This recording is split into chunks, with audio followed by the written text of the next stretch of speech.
Bapa di sorga, kami sungguh bersyukur kepadamu Tuhan. Dari lubuk hati yang paling dalam kami naikkan syukur kepada Tuhan.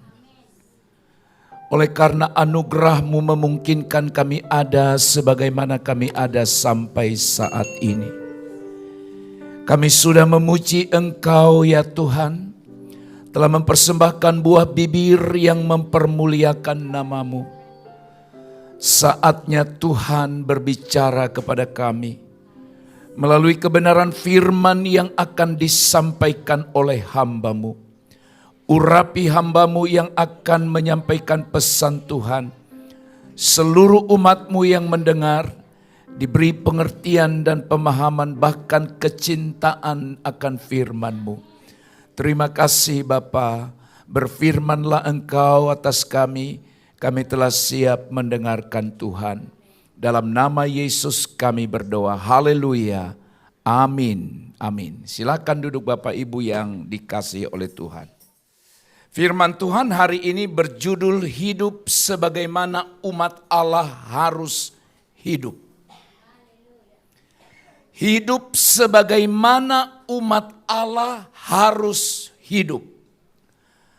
Pernahkah Bapak Ibu berpikir sebagai orang Kristen, sebagai orang percaya sampai hari ini pikirannya adalah saya sebagai umat Allah, saya sebagai orang percaya, bagaimana seharusnya, bagaimana selayaknya saya harus hidup di hadapan Allah. Efesus pasal yang keempat, ayat yang pertama sampai ayat yang kedua, demikian bunyi firman Tuhan.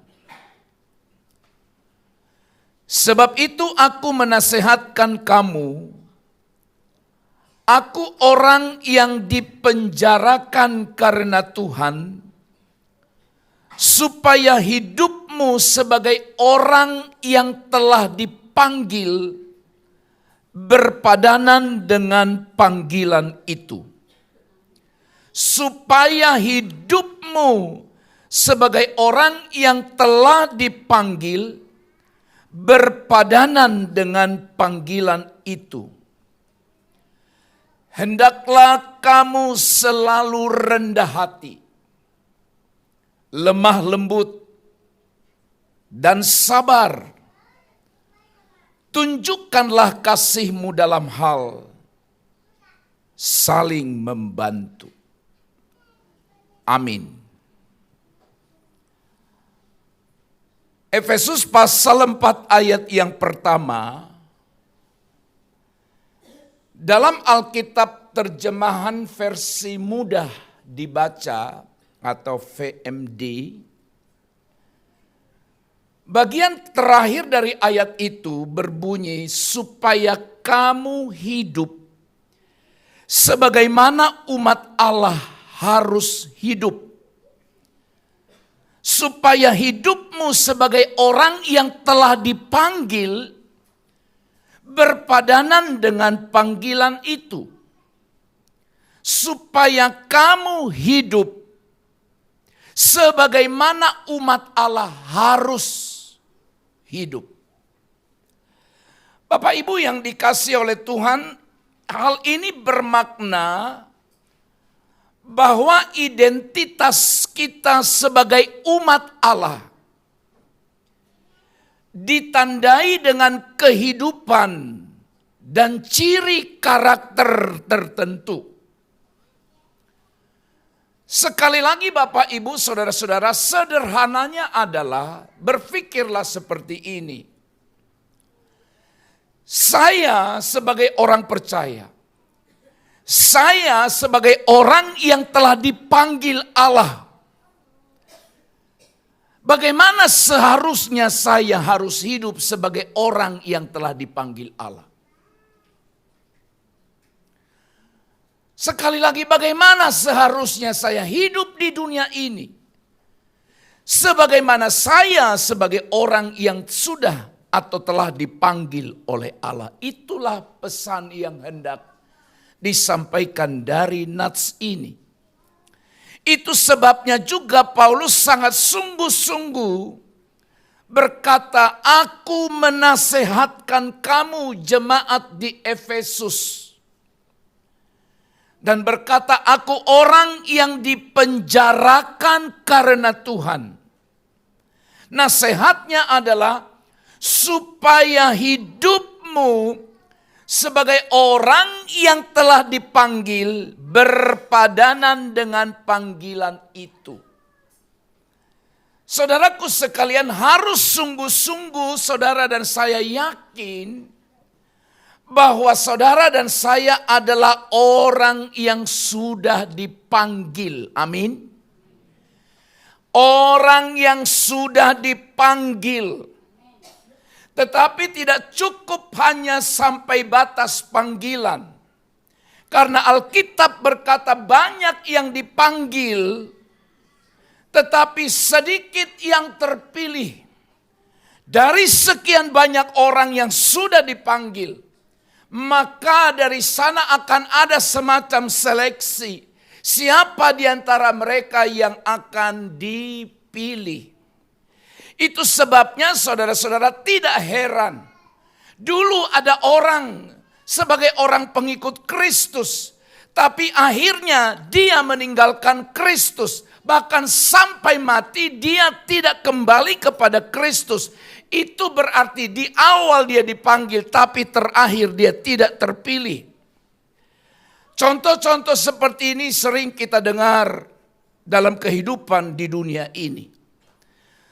Nah, oleh sebab itu saudara-saudara harus sangat bangga hari ini dan berkata, terima kasih Tuhan. Aku orang yang telah Engkau panggil.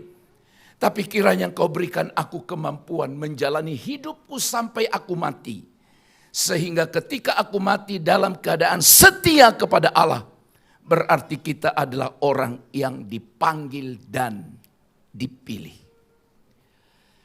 Saudara-saudara, hidup sebagaimana seharusnya kita hidup sebagai umat Allah ditandai yang pertama, hidup selalu dalam kerendahan hati. Umat Allah, orang yang sudah dipanggil, seharusnya dia hidup selalu, bukan kadangkala, bukan saat-saat tertentu. Tapi selalu hidup dalam kerendahan hati. Apa yang dimaksud dengan kerendahan hati? Kerendahan hati itu saudara-saudara erat hubungannya atau kaitannya dengan kesederhanaan dan kesopanan. Kesederhanaan dan kesopanan. Artinya karakter kepribadian dengan sifat yang tidak menonjolkan diri, tidak mencari perhatian orang, tidak menyombongkan apa yang ada pada dirinya, tetapi selalu rendah hati. Orang yang rendah hati itu akan memiliki filosofi hidup dengan berkata, semua karena anugerah Allah.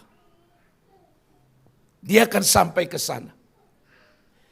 Kalau ada sesuatu yang lebih dia miliki, yang orang lain tidak miliki, hal itu tidak membuat dia angkuh. Hal itu tidak membuat dia sombong. Tetapi hal itu malah membuat dia makin rendah hati dan berkata, aku bersyukur kepadamu ya Allah, karena Engkau mengaruniakan sesuatu yang lebih, yang orang lain tidak miliki. Maka dari itu saudaraku yang dikasihi oleh Tuhan, sebagai orang-orang yang menerima kehormatan, saudara dan saya menerima kehormatan dari Allah. Kehormatannya adalah bahwa saudara dipanggil oleh Allah. Sekali lagi, kehormatan kita adalah dipanggil oleh Allah. Kita tidak lagi memikirkan pujian atau mengharapkan sanjungan dari orang lain. Sebab orang-orang yang rendah hati itu memiliki salah satu berkat terbesar dalam hidupnya. Sebagaimana disebutkan dalam Matius pasal yang ke-5 ayat yang ke-3. Berbahagialah orang yang miskin di hadapan Allah. Orang yang miskin di hadapan Allah. Karena merekalah yang empunya kerajaan sorga. Miskin di hadapan Allah. Berarti dia merasa bahwa tujuan hidup tertingginya, sekali lagi dengar, tujuan tertinggi dalam hidupnya adalah mencari Allah, mencari kesukaan Allah. Allah harus menjadi dambaan hidup kita yang paling utama dari sekian banyak hal-hal yang mungkin bisa kita dambakan. Itu yang disebut dengan miskin di hadapan Allah. Orang yang miskin di hadapan Allah itu merasa dirinya rendah diri, rendah hati di hadapan Allah. Sembari berkata, aku tidak akan bisa hidup kalau bukan karena Engkau. Aku tidak bisa melakukan apapun kalau bukan karena Tuhan. Dan apapun yang aku miliki, apapun yang aku peroleh hari ini, sekali lagi itu karena anugerah Allah. Seperti inilah seharusnya setiap orang percaya itu berpikir, hidup selalu dalam kerendahan hati. Tidak membuat dia sombong, tidak membuat dia angkuh, tetapi dia senantiasa berserah kepada Allah. Itu yang pertama. Jadi bagaimana seharusnya kita hidup sebagai umat Allah? Yang pertama adalah hidup dalam kerendahan hati. Jangan sombong Pak, Bu. Gak ada yang bisa disombongkan. Justru kalau saudara memiliki sesuatu yang lebih, yang orang lain tidak miliki, bersyukurlah. Berterima kasih pada Tuhan. Bukan untuk membuat kita angkuh. Bukan untuk membuat kita sombong. Jadi ini yang harus menguasai, mewarnai kehidupan orang yang merasa dirinya dipanggil. Hidup dalam kerendahan hati senantiasa. Yang kedua, bagaimana seharusnya umat Allah harus hidup? Yang kedua, Bapak Ibu Saudaraku, hidup selalu dalam kelemah lembutan. Hidup selalu dalam kelemah lembutan. Kelemah lembutan atau lemah lembut adalah karakter orang percaya. Sebagaimana disebutkan dalam Galatia pasal yang ke-5 ayat 23. Galatia pasal 5 ayat 23 menyebutkan bahwa lemah lembut atau kelemah lembutan merupakan salah satu buah dari roh. Nah saudara-saudara, apa yang dimaksud dengan lemah lembut? Simak baik-baik. Kelemah lembutan itu bukan semata-mata berkaitan dengan gaya bahasa atau cara berkata-kata.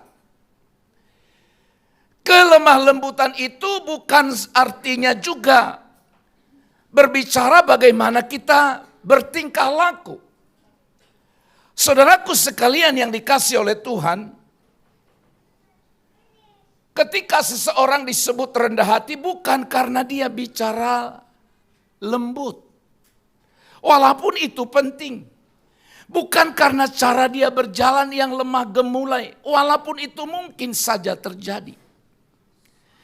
Namun saudara-saudara dengar, lemah lembut itu artinya seseorang itu bersedia untuk dipimpin dan diarahkan.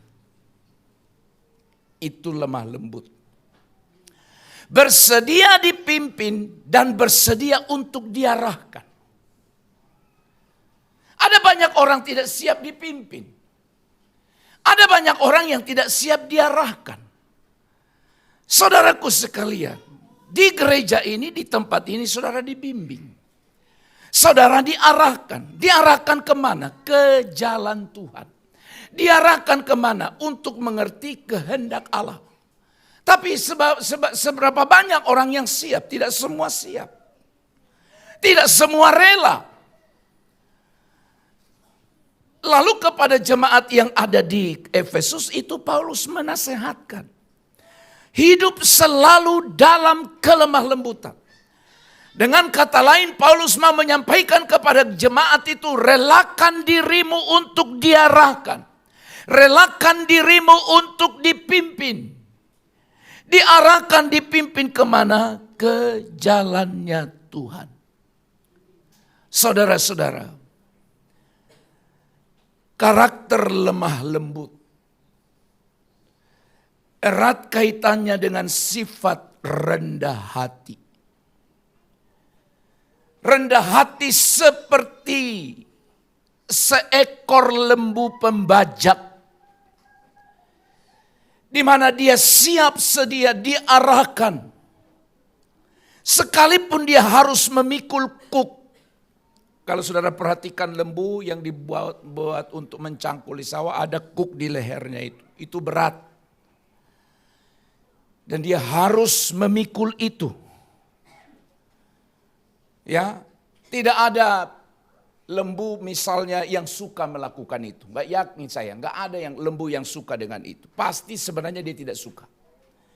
Karena sudah ada kuk di punggungnya, sudah berat, tapi dia harus tarik juga.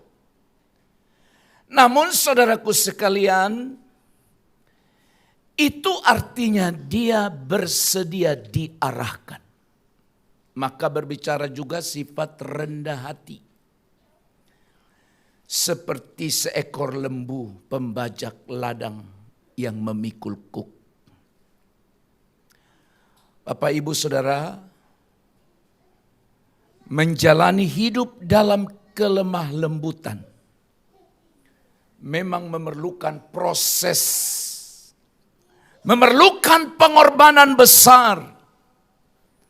Karena itulah mereka layak menerima berkat. Berkat apa yang disediakan bagi mereka, yaitu memiliki bumi. Matius pasal 5 ayat yang kelima berkata, berbahagialah orang yang lemah lembut, karena mereka akan mewarisi bumi. Berbahagialah mereka yang rela dirinya diarahkan. Berbahagialah mereka yang rela hidupnya dipimpin. Sebab mereka akan mewarisi atau memiliki bumi. Jadi saudara-saudara, ingatlah seekor lembu yang memikul kuk di punggungnya. Atau di lehernya, ditaruh seperti itu. Dan dia harus menarik beban. Harus menarik cangkul yang ada di belakangnya. Dan banyakkan dari binatang itu harus dicambuk. Baru dia bergerak, baru dia berjalan. Saudara-saudara, hidup umat Allah di muka bumi ini adalah hidup yang harus direlakan untuk diarahkan atau dipimpin. Oleh sebab itu, hiduplah selalu dalam kelemah lembutan. Yang terakhir, ketiga. Hidup sebagai mana umat Allah harus hidup. Menurut Efesus pasal 4 ayat yang kedua. Hidup selalu dalam kesabaran. Hiduplah selalu dalam kesabaran. Jika rendah hati berkaitan dengan kesediaan untuk tidak menonjolkan diri, yang pertama tadi, dan lemah lembut berkaitan dengan kesediaan untuk diarahkan, saudara sekalian, maka kesabaran itu erat berkaitan dengan kesediaan menanggung segala sesuatu. 1 Korintus 13 ayat 7. Supaya saudara tidak bingung membedakan yang pertama, kedua, dan ketiga. Yang pertama itu tadi saudaraku sekalian, kita dituntut untuk hidup rendah hati. Berarti dia bersedia untuk tidak menonjolkan dirinya, tidak menyombongkan dirinya. Yang kedua, lemah lembut, berkaitan dengan kesediaan untuk dipimpin, untuk diarahkan. Dan yang ketiga, hidup dalam kesabaran, itu berarti bersedia atau kesediaan untuk menanggung segala sesuatu. Apa artinya menanggung segala sesuatu? Sehingga disebut sabar. Pergumulanmu yang panjang, yang besar itu sampai hari ini belum tuntas. Kau tanggunglah itu sampai hari ini dalam penuh kesabaran tanpa bersungut dan marah di hadapan Allah. Itu menanggung. Kerinduanmu yang belum tercapai, tetap engkau sabar bahwa dengan satu harapan suatu saat kelak Allah akan buka jalan. Saudara-saudara, sabar bukan hanya berbicara menahan emosi, walaupun itu penting. Emosi negatif atau kemarahan. Ketika orang sedang marah-marah, saudara berkata, sabar bro, sabar. Bukan hanya itu. Namun juga ketika seseorang sabar, dituntut sabar. Ada unsur ketekunan di sana untuk tidak mudah putus asa. Itu sebabnya saudara pernah bilang kepada seseorang, sebutlah orang yang sedang dirundung duka. Lalu saudara melayat dia dan berkata, sabar ya bu, sabar ya pak. Artinya apa? Jangan putus asa. Kan saudara mau bilang begitu sama orang, sabar ya pak, sabar ya bu. Ada masalah yang besar, lalu kita bilang sabar. Ketika kita berkata sabar itu artinya jangan engkau putus asa. Berarti gaya hidup seharusnya orang percaya itu, orang yang dipanggil itu tidak mudah putus asa. Kenapa dia tidak mudah putus asa? Karena dia yakin bahwa di dalam Kristus selalu ada jawaban. Amin. Di dalam Kristus selalu ada jalan keluar. Itu sebabnya saudara dan saya harus teguh di dalam Kristus. Tetap teguh. Tetap teguh di dalam Kristus. Itu artinya hidup selalu dalam kesabaran. Jadi mari kita berbenah diri. Jangan hanya bangga disebut sebagai orang yang dipanggil. Jangan hanya bangga dengan identitas sebagai orang yang dipanggil, tapi hidupilah panggilan itu. Bagaimana kita menghidupi panggilan itu, saudaraku sekalian? Hari ini 3 kebenaran mengingatkan kita. Saya ulang sekali lagi sebelum saya akhiri khotbah ini. Jangan hanya namamu, jangan hanya nama kita, jangan hanya sebutan. Ketika orang berkata, dia orang yang dipanggil. Saudara berkata, aku orang yang dipanggil. Amin, sampai di situ. Tapi mulailah bergumul dan berbenah. Dan berkata, kalau aku sebagai orang yang dipanggil, Aku sebagai orang yang dipilih oleh Tuhan. Bagaimana seharusnya aku hidup? Aku harus hidup sebagai orang yang sudah dipanggil. Hidup kita yang pertama adalah hidup selalu dalam kerendahan hati. Gak ada yang perlu disombongkan. Saudara semakin diberkati, semakin rendah hati, semakin bersyukur pada Allah. Saudara semakin diangkat lebih tinggi oleh Allah daripada orang lain, semakin bersyukur, semakin merendah di hadapan Allah. Dan yang kedua, hidup sebagaimana umat Allah harus hidup. Hiduplah selalu dalam kelemah lembutan. Relakan dirimu dipimpin. Relakan dirimu diarahkan. Dan yang terakhir, hidup sebagaimana umat Allah harus hidup. Hidup selalu dalam kesabaran. Jangan cepat putus asa. Jangan marah dengan Allah. Sekali lagi berhenti untuk bilang aku kecewa dengan Tuhan. Kalau saudara pernah merasa kecewa hari ini bertobat. Karena tidak ada hak manusia untuk marah atau kecewa dengan Tuhan. Kalau ada orang bilang saya marah kepada Tuhan, saya kecewa dengan Allah. Saya mau katakan itu adalah orang yang kurang ajar. Karena siapakah manusia sehingga dia kecewa dengan Allah Sang Pencipta? Allah yang menciptakan kita. Punya Dia kita.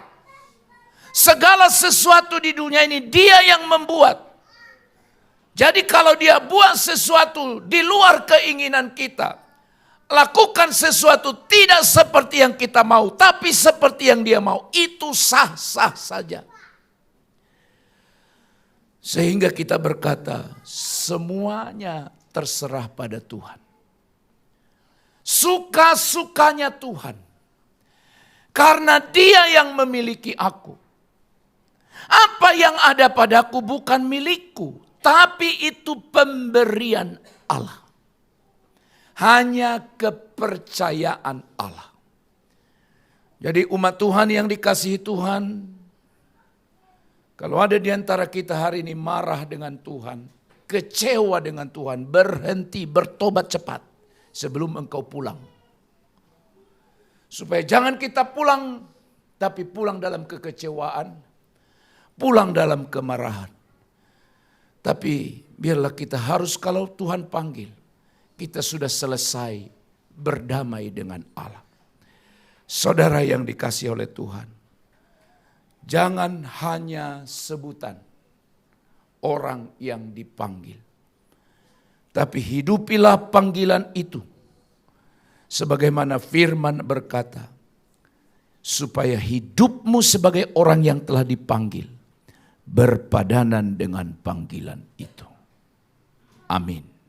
Kita berdoa. Kami sungguh bersyukur dan berterima kasih kepadamu Tuhan. Oleh anugerah dan kasih-Mu kami sudah mendengar pengajaran firman-Mu. Yang mengingatkan setiap kami agar kami hidup sebagaimana umat Allah, sebagaimana orang yang sudah dipanggil harus hidup. Dan Engkau telah mengajar kami supaya kami rendah hati, supaya kami lemah lembut, dan supaya kami sabar. Terima kasih Tuhan. Kami mau hidup sebagaimana kami seharusnya hidup sebagai umat Allah. Dalam nama Yesus kami berdoa. Amin.